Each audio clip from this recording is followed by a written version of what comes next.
What is going on, everybody? What is going on?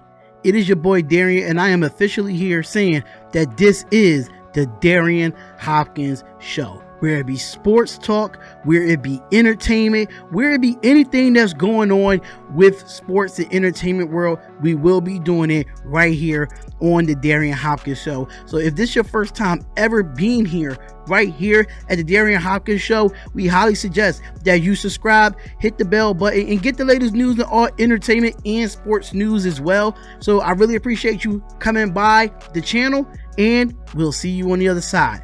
Peace.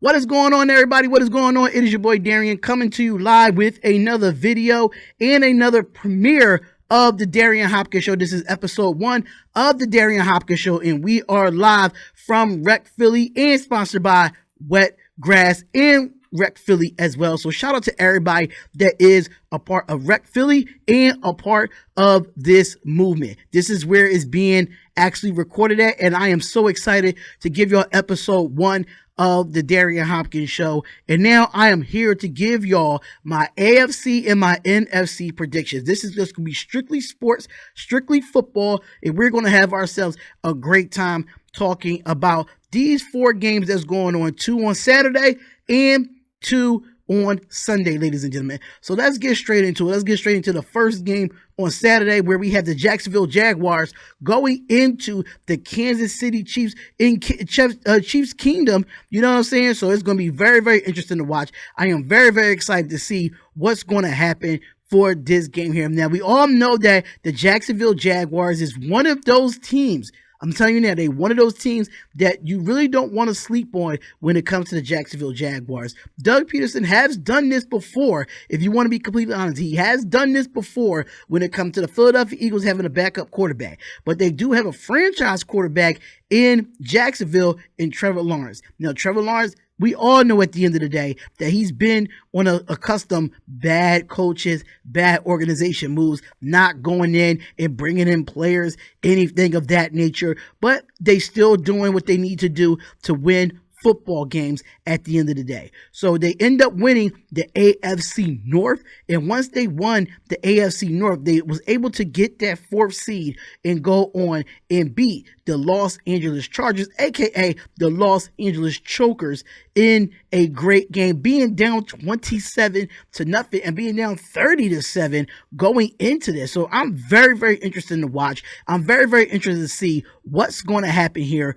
for this team. Now we go over to the Kansas City Chiefs, where they did have a first round bye with the number 2 seed. And I really did like what they did so far with the Kansas City Chiefs, knowing they still lost Tyreek Hill in the regular season. They lost a few other players in the offseason as well. And they ended up trading him to the Miami Dolphins, which almost beat the Buffalo Bills. But we'll get into that another time and another day. But I have to say this, though. When it comes to the Kansas City Chiefs, one thing about Andy Reid, he has his team prepared. As a Raiders fan, I can't deny success. And people be mad at me because, oh, you're a Raiders fan, you're supposed to be this, you're supposed to be that. No. As a Raiders fan, that organization turned around when they hired Andy Reid. Andy Reid won his first Super Bowl as a Kansas City Chief, which he could not get it done in Philadelphia for 5 straight years. 5 straight years. So with that being said, I'm sitting here like, okay, Andy Reid is going to get it done. He's going to make sure that he's going to win a championship somewhere else if it's not going to be in Philadelphia. And he has. He drafted Patrick Mahomes. He drafted Tyreek Hill. He drafted, I don't think he drafted Travis Kelce if I'm not mistaken, but he drafted very well every year. And his organization is right behind him. So I can't even be mad. I can't even be mad on Kansas City and their success every year. No matter if they lose players, no matter if players depart, no matter if players is just not winning at the end of the day. If they just don't want to win and they want to leave Kansas City, that's another story for another time, in my opinion. So when it comes down to it, and when it comes down to the Kansas City Chiefs, these two teams with the Jacksonville Jaguars, This is not going to be a walk in the park, y'all. This would not be a walk in the park. And I'm going to tell you why. Because I feel like the Jacksonville Jaguars, it's a possibility that they could really pull this off. With that offense, with Christian Kirk, they went out and got in the offseason. Zay Jones from my Raiders, they went out and got in the offseason. Travis Etienne coming off of the Achilles injury, having 1,000 yards this year. You have a Trevor Lawrence that has improved from being under Urban Meyer to Doug Peterson and now a playoff winning quarterback. And you don't want to get off, you don't want to talk about this defense because this defense is playing to the ball. They went out and drafted their defense with a little bit of mixture of veterans, but they went out and drafted this defense and Josh Allen on the defense side, not the quarterback from the Buffalo Bills, but Josh Allen, the defensive player that's with the Jacksonville Jaguars, is the leader of this football team. Is the leader. You can't tell me anything about it. You can't say he's this, he's that. He's their leader. He gets them motivated. He gets them going. And on the opposite side, you have the Kansas City Chiefs, where they have multiple of ways to win games when it comes to Patrick Mahomes with his legs. When it comes to Travis Kelce, he's really his number one target. I have not seen much from Juju Smith-Schuster, but he does get some things done some way, somehow. And then you have Jerick McKinnon. Well, I really think that Jerick McKinnon is the X factor in this offense. Because he can catch the ball at the backfield. He can run in between the tackles. You have Sky Moore, the rookie. That's really, really good. So in my personal opinion, I'm sitting here looking at this like, yo, this offense still moved the way it moved without a Tyreek Hill. And I feel like Tyreek Hill is a dynamic player, which I know he wanted out of Kansas City. But Patrick Mahomes said, you leave, no problem. I'm still gonna do what I do. It's still be an MVP quarterback. I just don't need you. And that showed that this year. Because they're the number 2 seed in the whole NFL. I think in the AFC, if I'm not mistaken. So with this game, it's a lot at stake. Because everybody's moving on to Chiefs and Bills in the AFC Championship game. I don't see that happening. Pump the brakes. Pump the brakes.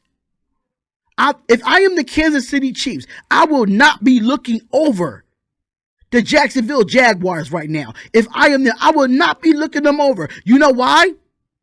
Because I'm that type of person where you don't look over the team that's in front of you. Because the team that's in front of you probably is more hungrier than you. So yeah, I'm going to say in an upset. Because I feel like Kansas City is not looking, they're looking over. They're definitely looking over Jacksonville. The NFL is looking over Jacksonville. You gotta be kidding me. There's no way that you say, oh, it's going to be a neutral field and tickets is already sold for Chiefs and Bills in the AFC Championship game. So you're telling me the NFL playoffs is rigged? Please do not tell me that. Please do not tell me that. Because if it is, then that's a problem. That's a huge problem. And I need the Jacksonville Jaguars to win in an upset. And I love both offenses. I love both defense, which is both defense. They bend but don't break. They bend but don't break. But I take it. They better than my Raiders. Both teams are better than my Raiders. Sorry to say. You can say whatever you want. Because I'm keeping it 100% raw and uncut with this playoffs. I'm keeping it real on the Darion Hopkins show. Absolutely keeping it real. So yeah, I'm actually taking the Jacksonville Jaguars in an upset. I'm taking 37-34. It's going to be a high-scoring game. So when it comes down to the Jacksonville Jaguars winning this game, key things that they need to do is establish the run against the Kansas City Chiefs. If you want to win this football game, go and look at the Raiders and Chiefs when Josh Jacobs put up almost 170 yards rushing on the ground.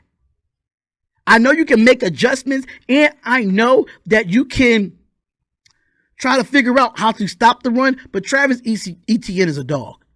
He's a dog. And that guy can really run. That guy can really ball. That guy can really go out there and give you 110% out the backfield and catching the ball out the backfield, making another receiver for Trevor Lawrence. Same thing for Jerick McKinnon for the Kansas City Chiefs. Same exact thing. It's no different. It's no different at all. So me personally, I'm going to say yes. Yes, Kansas City can win this game too. But I'm taking the Jacksonville Jaguars. It's just something about the Jacksonville Jaguars is telling me that they're trying to do what Doug Peterson did in Philadelphia. But the difference between Philadelphia and the difference between Trevor Lawrence and the Jacksonville Jaguars is that they have their starting quarterback. But Doug Peterson won it with Nick Foles, a backup quarterback. So yeah, hell yeah, I'm going to say the Jacksonville Jaguars because I believe in Doug Peterson. And people fail to forget this when it comes to that. People fail to forget this. They fail that Doug Peterson is an understudy for Andy Reid. He's an understudy. So how you forget that? How? There's no way you should forget that. He was there in Kansas City under Andy Reid. He was there in Philadelphia under Andy Reid the first time around. He knows his system. Eric Bieniemy, you got to be creative on offense because Doug Peterson knows what's coming. And he's getting his defensive coordinator prepared for that. So yeah, like I said, I'm taking the Jacksonville Jaguars. Anybody can at me on that. And I'm taking them in an upset. I'm not saying it because I'm a Raiders fan. I just feel like Kansas City is taking over for they looking over Jacksonville. They looking forward to Buffalo in the AFC Championship game when Buffalo didn't even win a game yet. Buffalo ain't played a game yet. And Kansas City looking over teams like the underdogs in Jacksonville. So I'm taking the Jacksonville Jaguars to win this game, ladies and gentlemen. I'm taking them to win this game. So we're going to go into the next game, ladies and gentlemen. And that next game will be the New York Football Giants that beat the Minnesota Vikings last weekend in an upset.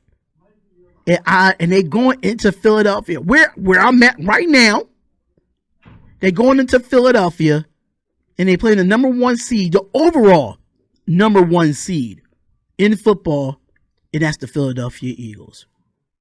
This is a tough one, man. This is really a tough one for me because Philadelphia has struggled down the stretch, and it's hard to beat a team in one season 3 times in a row. That's my biggest issue. Can Philadelphia pull it off? I don't think so, but they probably can. But I'm going to go with my heart and go with the hometown team. Yes, I'm going to go with the hometown team. Because the hometown team is the Philadelphia Eagles. The Giants, I got to commend them, man. I really have to commend them. Them boys been playing all year long, and Brian Daboll was the right fit for them. He wanted to go in and win now, and that's exactly what he's doing. He's winning now, and he's going to build off this team. Same thing for the Philadelphia Eagles. This is no different. The Philadelphia Eagles built this team year after year after year. And I like the way, Howie Roseman put this team together for Philadelphia. I like the way the owner for the New York Giants putting that team together. So I'm not mad. I wish we had Brian Daboll as a Raiders coach. Another story for another time. But at the end of the day, I say this. Jalen Hurts is going to be the key factor. Daniel Jones is going to be the key factors. In the running game for both teams, can they contain Saquon Barkley? Can this defense contain Boston Scott, Kenneth Gainwell, Miles Sanders? Wide receivers, it's not really a comparison there. We all know that A.J. Brown and Devontae Smith is them boys. We all know that. We know that they them guys. But what we do know, we got some underrated receivers in New York. Richie James came on the scene this year when Kenny Golladay is getting paid a whole bunch of money not to do nothing. A whole bunch of money not to do nothing.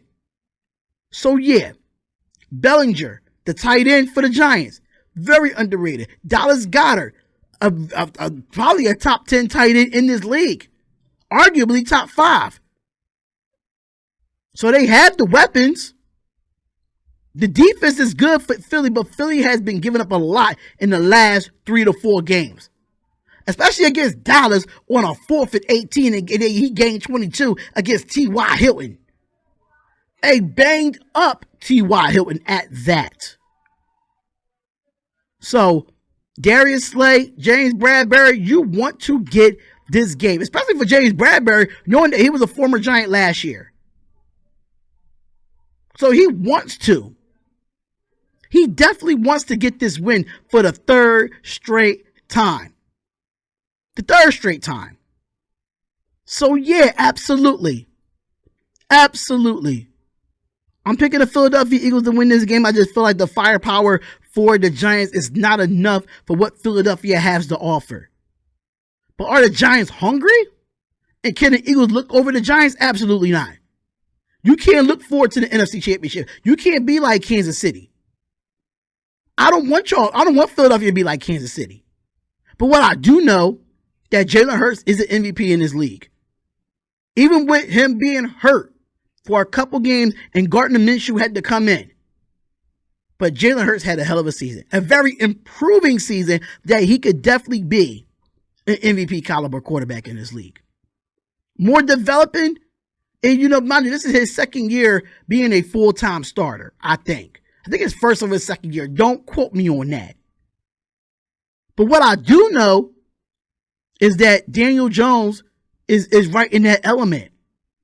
Daniel Jones has improved this year under Brian Daboll. And Brian Daboll made him a different quarterback this year. Gave him accountability, gave him responsibility of how he was playing. And that's exactly what happened. That's exactly what happened. So this defense for the Philadelphia Eagles, that front 4 is good. The Fletcher Cox, the Kazir White at linebacker. But you got a good front 4 for the Philadelphia Eagles. My only concern with that Eagles defense is the linebacker core, because Kazir White is the only consistent linebacker on that defense. So if Saquon Barkley get into that 2nd level, I'm looking for Kazir White to make that tackle. Edwards, I'm not a big fan of. And I'm not really a big fan of the 4-2-5. Of having 2 linebackers with a guy like Saquon Barkley running in between the tackles. Robert Quinn, I think he's on injury reserve. He's done for the year. You still have Hassan Riddick that is very, very underrated at the pass rusher position. He's going to get to Daniel Jones if this offensive line don't protect Daniel Jones. Simple as that. They're not going to protect him. Hassan Riddick is one of the best pass rushers in this league outside of Michael Parsons and Max Crosby. No ifs, ands, or buts about it. But on the opposite side, the Giants have Dexter Lawrence. That's really been good as a D tackle. And this defense has really been underrated for the New York Giants. So yeah, I like this game right here on Saturday, which I'll be doing both of them games on my other channel, which is Spotlight Football Talk. I'll be live streaming both of the games, the Jaguars in Kansas City, in New York, and Philadelphia. But like I said, I'm taking the Philadelphia Eagles to win this game 27-24. Jake Elliott kicks a field goal and advances them to the NFC Championship. But I'm telling you now, Philadelphia, I'm telling you now, you better not, in your world, you better not ever overlook the New York Giants. Because 3 times is a charm, man. 3 times is a charm. So you don't want to go in there thinking that you're advancing without playing this game. So get it together, man. Get it together. And we get on to the Sunday games, ladies. We on to the Sunday games. Sunday games is the best games of the week for me. And I like these 2 matchups here. These 2 matchups are definitely 4 juggernaut teams that's trying to get to the conference championship and be in that conference championship next week. It's going to be fun to watch, man. Especially with the AFC champions of the Cincinnati Bengals going into Buffalo against the Buffalo Bills. Now, we know we have the backstory about this. They played on Monday night and they could not finish due to DeMar Hamlin's injury. And I'm happy that that man is able to walk and go into the facility to actually still live his life if he wants to come back and play football again. But Cincinnati and Buffalo both want this game. They feel like it's unfinished business with them. And they have every right to feel that way. They have every right to have that unfinished business. You know why? Because that game would have been so good on Monday night in week 18. It would have been so great for them. I would have loved every bit of it. Because that game was turned out to be so good. So good. But no. It wasn't finished. So this is the unfinished game for me. And I'm going to talk about the Cincinnati Bengals at first. Joe Burrow, what a phenomenal year for him. Even though his offensive line struggled in the beginning. But what a phenomenal year for Joe Burrow. Jamar Chase, Joe Mixon, T. Higgins, Tyler Boyd. They have some weapons over there that Buffalo's going to have to struggle with. Because Buffalo struggled against Miami. Sure did. They struggled bad against Miami. And I have to say, like, Buffalo, you cannot play the way you played last week against Miami. Against a 7th round pick in Skylar Thompson from Kansas State. Almost beat you on your home field. Came back from what, y'all was up, what, 2 touchdowns? And Miami kept fighting and fighting and fighting. And y'all end up coming out with the window at the end of the day. Same thing for Cincinnati. They let Baltimore hang around last week. You cannot let that happen in wild card games or in the playoffs. You can't let teams hang around. You got to keep the foot on their necks. And that's something that Buffalo and Cincinnati did not do last week in the wild card games. So hopefully these teams has made adjustments. And it's going to be a chess match. It's going to be good. It's going to be good to watch. But me personally, I know for a fact that this teams is going to punch each other in the mouth. They both going to counterpunch. They both going to talk trash. They both going to be physical. Stephon Diggs does a lot of trash talking. So do Jamar Chase. But Jamar Chase is on a more of a humble side. And Stephon Diggs has every right to be the way he is. Because he's that guy. He's just that guy. You can't tell me nothing else. He's that guy. You got Singletary that runs the football. Joe Mixon is a different type of running back. He's very underrated in the NFL. Nobody talks about him. But he's over 1,000 yards rushing almost every year when he's healthy. Almost every year. So yeah, I'm definitely taking the Cincinnati Bengals to win this game. Yes, I said it on record. Y'all can say whatever y'all want in the comments because I don't care. This is the Darion Hopkins Show. This is 100% raw and uncut. Like I said, the Cincinnati Bengals is going to beat the Buffalo Bills. In Buffalo. Cannot tell me nothing about that. And I'm going to tell you why. Because Joe Burrow is Joe Cool. Buffalo is looking forward to playing Kansas City in the AFC Championship. Like I said, in the Kansas City matchup. They're looking forward to that. I'm not looking forward to Buffalo and Kansas City in the AFC Championship. No, so I'm going on a different route. I have the Jaguars in the AFC, in the conference. I have Cincinnati beating Buffalo. So we have 2 different teams, not really 2 different teams, but a different team that's in the AFC Championship game. And that's Jacksonville and Cincinnati. I love that matchup. I think that'll be a great game. 2 young quarterbacks, both number 1 overall picks. I'm sorry, but I like that matchup better than Kansas City and Buffalo. Just my opinion. Just my opinion. And I feel like that Buffalo defense is going to hinder the Buffalo offense. It's going to hinder them because they give up too much yards and they give up too much points in the second half. And we saw that against Miami. And Cincinnati knows how to make adjustments in the second half. But Cincinnati can't let Buffalo hang around. You get up and you eat clock. But you still play aggressive in some ways. If you run on first and second downs and you only get a couple of yards there, do a play action. Run, pass. Sometimes the NFL, they try to complicate an offense when you could only just simplify it. Just simplify it. There's nothing wrong with that. There's nothing wrong with doing that. But I like Cincinnati here. I feel like Buffalo is a good football team. They're one of the best teams in the AFC. Absolutely. But I like underdogs that get overlooked. In Cincinnati, knowing they are the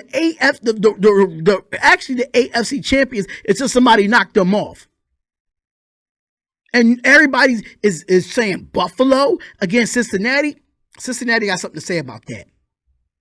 And this is what I'm going to say about Kansas City and Buffalo. One thing I can say about these teams, they like to punch people in the mouth. Yeah, they do. They like to punch people in the mouth. But they don't like when they get countered.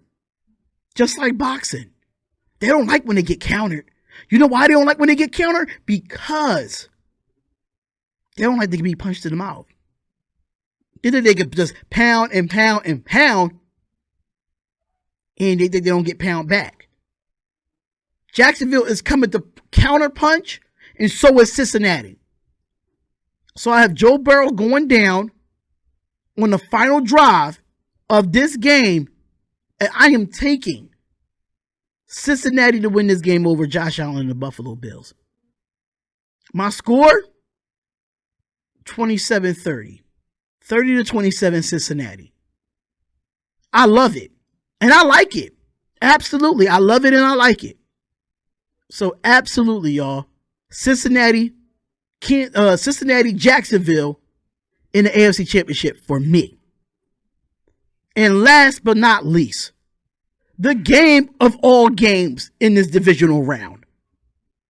The games of all games in this divisional round. And that would be the Dallas Cowboys, America's team, against the San Francisco 49ers. I am ecstatic about this game. I don't care about the other three games like that. I care about this one because it's so much history behind this game. Every time you think of a divisional game, every time you think of an NFL divisional, an NFC divisional game, you think of Packers Niners and Cowboys Niners. They have the most history. They always counter back and forth on the playoffs who they be. From the Michael Irvins to the Jerry Rice to the Troy Aikmans to the Steve Young and the Joe Montanas. The Roger Craigs and the Emmitt Smiths. Now you got Brock Purdy and Dak Prescott. That's a lot of star power in this game. A lot of star power in this game. And I'm excited. I'm really excited about this game. Brock Purdy has not lost a game since starting. Dak Prescott just blew out the Tampa Bay Buccaneers last week. 4 total touchdowns for Dak Prescott. You got Debo for the 49ers. You got CeeDee Lamb for the Cowboys. You got Tony Pollard and Zeke Elliott for the Cowboys. But you got Christian McCaffrey. Carolina, you are so dumb for trading him. So dumb. He was your franchise running back. Understand you want to get draft capital and you want to keep rebuilding. But I'm happy Christian McCaffrey got out that situation. He wants to win. And that's what he's doing in San Francisco. He's winning. He's absolutely winning. So yeah. Debo, Brandon Ayuk, George Kittle, Dalton Schultz. For the Dallas Cowboys, this defense with Micah Parsons and Diggs. You got Fred Warner and you got Nick Bosa on the other side for the 49ers. A lot of star power here. It's a lot of star power here. Hell yeah. And Brock Purdy has been phenomenal. I cannot dog this man at all. This guy is Mr. Irrelevant. The last pick in the NFL 2022 NFL draft. The 49ers been through a lot this year.